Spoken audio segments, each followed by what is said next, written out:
जो डरते हैं वो मरते हैं और जो लड़ते हैं वो जीतते हैं। हम करेंगे, लड़ेंगे, जीतेंगे।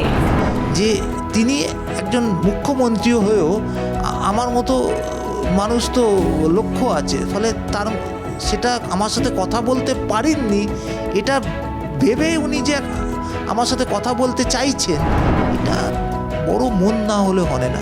অনেকে হয়তো তার সমালোচনা করেন, অনেকে নানা বিতর্কে তাকে ফেলে দেন, কিন্তু একটা মানুষের মন না থাকলে কিন্তু এই জিনিস আসে না। মাননীয়া মমতা বন্দ্যোপাধ্যায়কে একজন সাধারণ মানুষ হিসাবেই বর্ণনা করব, যে মানুষের একটা বিবেক রয়েছে, যে মানুষ অন্য লোকের খবর নিতে জানেন এবং অন্য লোকের সাথে মিশতে পারেন।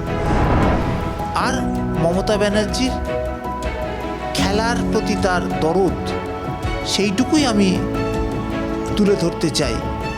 অন্য Mamata, untold story of Mamata, 21 number episode 3রা এপ্রিল রবিবার। বিশেষ অতিথি ক্রিকেট অ্যাসোসিয়েশন অফ বেঙ্গলের প্রাক্তন যুগ্ম সচিব বিশ্বরূপ দে। এক্সক্লুসিভ ইন্টারভিউ দেখতে পাবেন রাত 10টায়।